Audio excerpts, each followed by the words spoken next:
दोस्तों नमस्कार। ये देखिए हरी भरी फसलें हैं और गेहूं की फसल है। इधर भी गेहूं की फसल है दोस्तों। आगे उधर बाग है, पेड़ पौधे लगे हुए हैं। और ये देखिए दोस्तों धनिया लगी हुई है। इधर ये आलू की फसल है और काफ़ी दूर दूर तक फसलें लगी हुई हैं दोस्तों। और ये इसी सैलो ट्यूबवेल की वजह से संभव हो पाया है दोस्तों। ये देखिए सैलो ट्यूबवेल है, यहाँ पानी गिरता है। और ये दोस्तों देखिए ये डिलीवरी पाइप है, ये इसका पंप हाउस है। इधर ऊपर करकट से ढका गया है। दोस्तों थोड़ा सा आपको फसलें दिखाते हैं, उसके बारे में थोड़ा बात करते हैं। ये दोस्तों देखिए गेहूं की फसल दाहिने साइड में है और ये इसी नलकूप से सिंचाई करके उत्पादित हुई है। और इधर देखिए दोस्तों ये भी साइड में सरसों की फसल लगी हुई है, मिश्रित फसल है। और ये किनारे किनारे लगी हुई है दोस्तों। इधर देखिए काफ़ी दूर तक हरी भरी फसलें हैं। और ये सैलो ट्यूबवेल यानी उथले नलकूप जिसकी सहायता से ही इसको पौधों को जब पानी की आवश्यकता होती है तो दिया जाता है और इसी से उत्पादन हुआ है। और दोस्तों इधर देखिए, इधर भी गेहूं की फसलें हैं। और ये मेड़ है जो डिवाइडर का कार्य करती है। और ये बाग टाइप का पौधा लगा हुआ पेड़ है। इधर भी पेड़ पौधे लगे हैं दोस्तों। ये पर्यावरण संरक्षण के लिए बढ़िया कार्य करते हैं दोस्तों। जो पहले देसी पेड़ पौधे हुआ करते थे वो बहुत ज़्यादा विशाल वृक्ष हुआ करते थे और उसी में से ये कुछ वृक्ष बचे हुए हैं। ज़्यादातर वृक्ष तो दोस्तों जानते हैं आप सूख जाते हैं ज़्यादा टाइम जब हो जाता है। और दोस्तों जो नए पेड़ पौधे हाइब्रिड टाइप वाले हैं वो उतना बड़े नहीं हो पा रहे हैं। तो इस तरीके से दोस्तों ये भी देखिए सरसों की फसल इधर लगी हुई है। और ये आम का पेड़ है, सूख गया दोस्तों।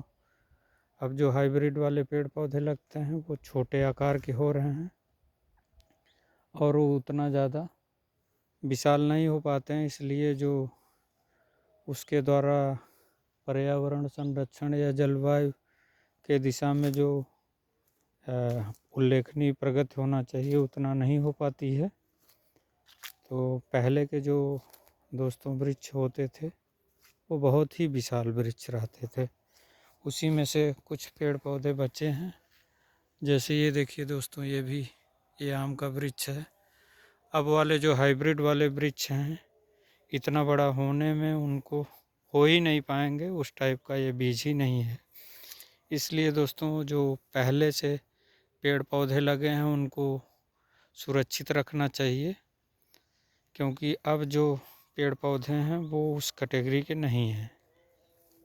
इसलिए दोस्तों हमारी आपकी मतलब ये जिम्मेदारी हो जाती है कि हम आप जो भी पेड़ पौधे लगाएं वो पहले से ज़्यादा मात्रा में लगाएं, तभी उस लेवल का जलवायु का स्तर हो पाएगा। और कम पेड़ पौधे दोस्तों जो पहले की अपेक्षा बड़े पेड़ पौधे थे, जब उसको चाहे वो सूख जाए चाहे किसी कार्य की वजह से अगर कट करके उनको हटा देते हैं तो उनकी जगह पे और ज़्यादा पेड़ पौधे लगाने चाहिए, कम से कम 3 से 5 गुना दोस्तों। तभी वो पहले की स्थिति आ पाएगी। अन्यथा की दशा में जो जलवायु में जैसे जो प्रॉब्लम सामने आ रही है, कभी कम बारिश हो रही, कभी ज़्यादा गर्मी का सीज़न हो जाता है, कभी ज़्यादा बारिश होने लगती है, कम टाइम तक बारिश होती है। ये भी देखिए दोस्तों ये भी पेड़ पौधे हैं। और ध्यान से हमको इनको जब तक ये हैं पुराने पेड़ पौधे इनको सुरक्षित रखना चाहिए। ये सरसों की फसल है दोस्तों। और ये इसको जो है पहले इसमें धान लगा हुआ था, कृषक भाई द्वारा बताया गया। उसके बाद ये मिट्टी का परीक्षण करा करके इसमें फिर हैरो द्वारा जुताई हुई, फिर कल्टीवेटर से जुताई हुई, उसके बाद फिर पाटा लगा करके खाद और बीज मिला करके ये सरसों की फसल बोई गई। फिर भी उतना देख रेख के अभाव में उतना अच्छी नहीं हो पाई है। इसमें दोस्तों जो सरसों है उसमें पहली सिंचाई कम से कम 30 से 35 दिन पर करना चाहिए, तो ग्रोथ और अच्छी आती है। और पहली टॉप ड्रेसिंग जो यूरिया है और सल्फर मिलाकर करना चाहिए। थोड़ा सा मतलब अच्छे ढंग से कार्य करेंगे तभी और अच्छी फसल हो पाएगी। अच्छा मैनेजमेंट चाहिए तभी अच्छी फसलें होती हैं। और दोस्तों ये दूसरा देखिए, अच्छा मैनेजमेंट है, ये फसल देखिए आप, उसके बाद आप आंकड़ा लगाइए। ये देखिए दोस्तों, ये सरसों की फसल है, इसमें बेहतर प्रबंधन हुआ है और बढ़िया अच्छी आपको फसल दिखाई पड़ रही है। ऐसे जगह पर आने पर दोस्तों मन खुश हो जाता है। और आपको देखने में देखिए दोस्तों कैसी फसल लग रही है, कमेंट करके आप बताइएगा। मेरे प्लेलिस्ट में दोस्तों ऐसे ही मनमोहक दृश्य और भी हैं और इस टाइप के अच्छे वीडियो हैं। आप जा कर के मेरी प्लेलिस्ट से प्रैक्टिकल वीडियो देखिएगा, आपको अच्छा लगेगा। और जैसा अच्छा या जैसा भी लगता है आप वैसा कमेंट कीजिएगा। ये फसलें हैं, सरसों की फसल, और ये बगल में पेड़ पौधे, आम के पेड़ पौधे हैं, कटहल है, और भी पेड़ पौधे हैं दोस्तों। ये देखिए जलवायु और पर्यावरण के लिए कितना मतलब बेहतरीन कार्य मतलब कर रहे हैं। और ये एकदम नज़दीक से सरसों की फसल का फूल है, देखिए दोस्तों कैसा लग रहा है, ये बेहतरीन नज़ारा। तो दोस्तों इसमें लगभग हर कार्य जो मैं बताया हूँ उस हिसाब से हुए हैं। फसल भी आपके सामने है, कितनी बेहतरीन और अच्छी फसल है। अब इसमें दोस्तों जो उत्पादन होगा, जो तेल का उत्पादन रहेगा और जो भी इसका मतलब पौधा है वो आपको बेहतरीन मुनाफा देगा। और चाहे आप खाने के लिए सरसों का यूज कीजिए, चाहे बिक्री कीजिए, आपको लाभ रहेगा। तो दोस्तों इसी टाइप का अच्छा मैनेजमेंट रखना चाहिए, कंसिस्टेंसी रखना चाहिए, तभी आपका कार्य अच्छा हो पाएगा। और ये दोस्तों देखिए खाने पीने के लिए इनके द्वारा धनिया लगाई गई है, ये लहसुन है दोस्तों, ये इधर आलू की फसल है, इधर भी लहसुन है, ये भी आलू की फसल है दोस्तों। आलू में दोस्तों ये क्यारी बना करके बढ़िया से मूर चढ़ाई जाती है। और कीटों से बचने के लिए दोस्तों इस पर कीटनाशक का प्रयोग किया गया है और राख में मिला करके देखिए दोस्तों डाला गया है, तो ये इसमें कीट कम से कम लगेंगे और बढ़िया जो है फसल अच्छी होगी। इसी पे धनिया भी लगाई गई है दोस्तों, मूली भी है, इसको सह फसली कहते हैं। एक फसल के साथ जब कई फसलें लेते हैं तो उसको दोस्तों सह फसली उत्पादन बोला जाता है, तो वही है। इस तरीके से दोस्तों जब भी आप कोई भी कार्य कीजिए, अच्छा प्रबंधन रखिए, तभी आपको अच्छा रिजल्ट मिल पाएगा। नहीं तो आपकी फसलें कमज़ोर होंगी, उतना बेहतरीन नहीं होंगी, और आप जिस कार्य के लिए आप जिस उद्देश्य के लिए लगाए हैं वो आपका पूरा नहीं हो पाएगा। इसलिए दोस्तों हमें कोई भी फसल लगानी है तो सबसे पहले मृदा परीक्षण करा लेना चाहिए। उसके बाद जो पोषक तत्व उसमें रहते हैं उनको छोड़ करके जो पोषक तत्व उसमें उपलब्ध नहीं है उनका प्रयोग करना चाहिए। और फिर आगे जैसा एक्सपर्ट बोलते हैं, विशेषज्ञ बोलते हैं, प्रबंधन अच्छा रखना चाहिए, तभी जा कर के फसल आपकी अच्छी हो पाएगी। ये भी दोस्तों देखिए गेहूं की फसल है, इसमें भी सिंचाई थोड़ा सा अधिक मात्रा में कर दिए हैं, तो इस वजह से थोड़ा फसल प्रभावित हुई है, इसलिए आपको ध्यान रखना चाहिए। आगे भी दिखाते हैं दोस्तों, ये आगे गेहूं की फसल है, इसमें सह फसली के रूप में दोस्तों सरसों लगाया गया है बीच बीच में, और ये जानवरों द्वारा थोड़ा सा दोस्तों देखिए नुकसान भी किया गया है। जो जंगली जानवर हैं, इन सब चीज़ों को ध्यान रखते हुए आपको फसल का उत्पादन करना चाहिए, तभी अच्छा उत्पादन होता है। ये बढ़िया, इनका प्रबंधन अच्छा है कि दोस्तों गेहूं के साथ साथ अपना सरसों भी लगाए हैं, तो दोनों मिला करके कुछ ज़्यादा उत्पादन हो जाएगा। ये बीच में मेड़ है, इधर देखिए दोस्तों सिर्फ गेहूं है अलग से, और इधर सरसों और गेहूं दोनों है। और ये अगला खेत है दोस्तों, इसमें देखिए किनारे किनारे सरसों की फसल लगाए हैं। ये देखिए दोस्तों इस साइड में भी, और ये बीच में मतलब एकदम सेपरेट गेहूं की फसल है, और गेहूं बहुत अच्छा मतलब है। इस तरीके से दोस्तों हम थोड़ा सा वापस चलते हैं, और आपको चाहे गेहूं की फसल लगाएं, चाहे सरसों की फसल लगाएं, चाहे चना है, मटर है, चाहे आलू है, चाहे धनिया है, लहसुन है, उसको आपको ध्यान रख करके अच्छे ढंग से बेहतर प्रबंधन करके कार्य करना चाहिए, और उसमें कंसिस्टेंसी रखना चाहिए, निरंतरता रखना चाहिए, अनुशासन बना करके रखना चाहिए, तभी जा कर के फसलें अच्छी हो पाती हैं। आप कोई भी चीज़ अगर आप बेहतर प्रबंधन किए हैं, लेकिन आगे चल के अगर आप उसमें कंटिन्यूअस जो वर्क है अगर आप अच्छे ढंग से नहीं करते हैं, तो आपकी फसल जैसा कि अभी मेरे द्वारा 2 टाइप की फसलें दिखाई गई, एक जिसका बेहतर प्रबंधन है, बढ़िया फसल उत्पादित हुई हैं, और देखिए आगे सरसों दिखाई पड़ रही है, उसका बेहतर प्रबंधन हुआ है और बढ़िया फसल है।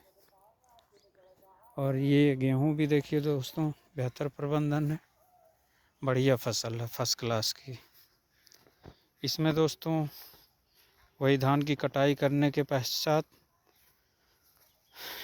हैरो लगाया गया, उसके बाद कल्टीवेटर से जुताई हुई, फिर पाटा लगा करके फिर खाद और बीज मिला करके डाला गया है, उसके बाद रोटावेटर से जुताई करके ये बढ़िया फसल फर्स्ट क्लास की है, और प्रथम बार सिंचाई भी की गई है। दोस्तों गेहूं की सिंचाई प्रथम बार 21 दिन पर स्टैंडर्ड टाइम है, इतने दिनों पर करना चाहिए।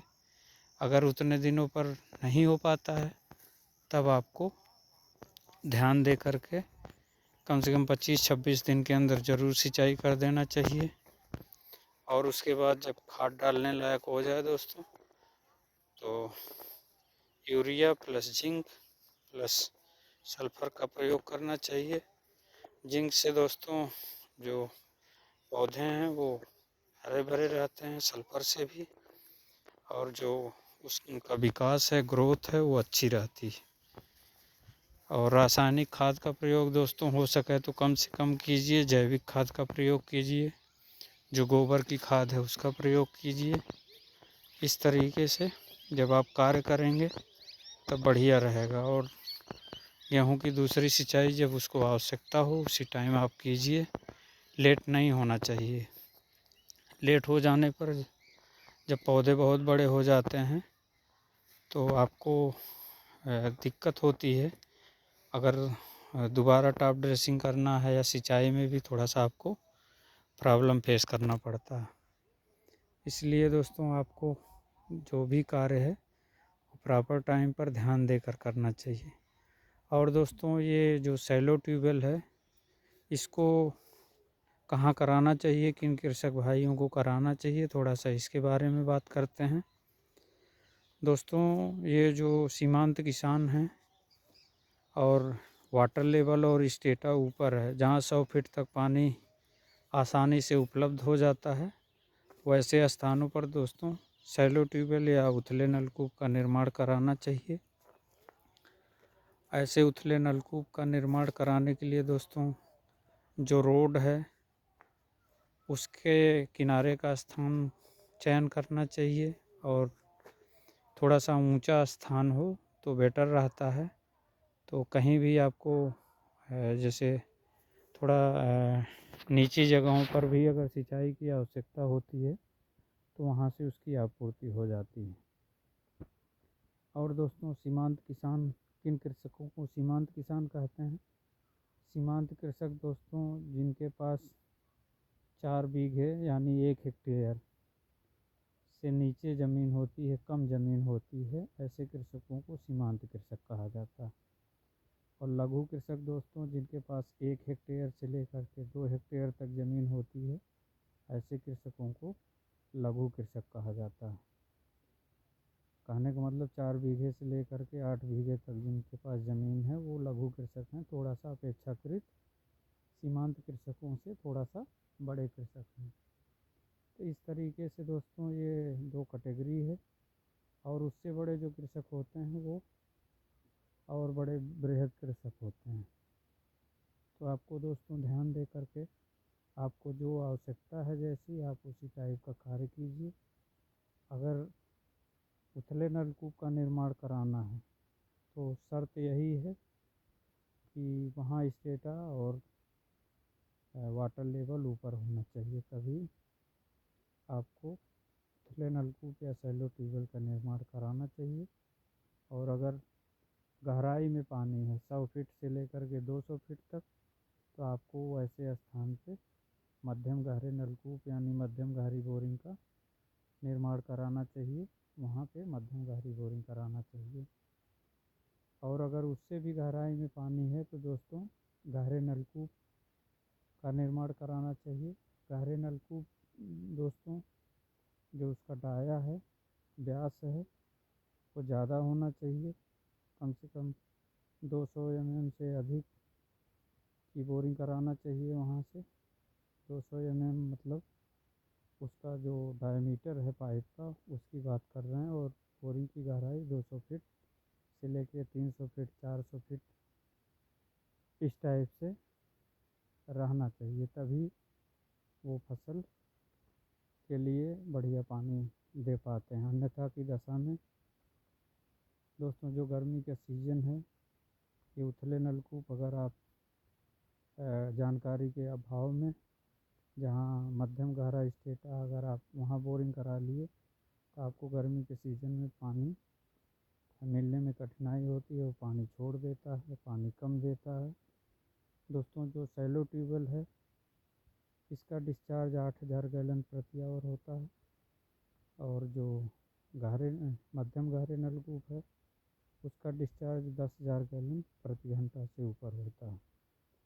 इसीलिए मध्यम गहरे नलकूप दोस्तों वैसे स्थान पर कराना चाहिए जहाँ सिंचाई ज़्यादा हो और थोड़ा गहराई में पानी हो। अन्यथा की दशा में ये उथले नलकूप का निर्माण ही कराना चाहिए और वो आपके लिए बेहतर होगा। आपका जो खर्च है वो कम लगेगा और सिंचाई के लिए उचित जो पानी है उतना आपको उपलब्ध हो जाएगा। और ये दोस्तों हम लोग आ रहे हैं उथले नलकूप यानी सैलो ट्यूबवेल के पास आ गए। ये दोस्तों 110 mm PVC पाइप से बोरिंग हुई है और इसमें जो डिलीवरी पाइप है वो लोहे की लगी हुई है। ये पंप हाउस का निर्माण हुआ है और ये डीजल इंजन द्वारा चालित है और सेंट्रीफ्यूगल पंप लगा हुआ है इसमें, जिसको पंखा बोलते हैं। और सेंट्रीफ्यूगल पंप दोस्तों ज़मीन की सतह पे ही कार्य कर रहा है, क्योंकि यहाँ ऊपर पानी है। उथले नलकूप यानी सैलो ट्यूबवेल जो है ये ऊपर से ही पानी सेंट्रीफ्यूगल द्वारा मतलब सक किया जा रहा है। और डिलीवरी दोस्तों इसकी जो है वो 75 mm की है, 75 mm की, ये जैसा कि आप देख सकते हैं। और 110 mm PVC पाइप से बोरिंग हुई है। 80 फीट पक्का पाइप लगा है, 10 फीट कच्चा होल है। और ये बोरिंग अपना जो इसका उद्देश्य है वो पूरा कर रही है। अभी आप जैसा कि फसल आप देख चुके हैं, बहुत अच्छी फसल है और ये इसी नलकूप द्वारा उत्पादित है। और इस वीडियो में इतना ही। चैनल का नाम इंजीनियर 1977। चैनल को लाइक कीजिए, सब्सक्राइब कीजिए। जय हिंद, जय भारत, जय जवान, जय किसान, जय विज्ञान।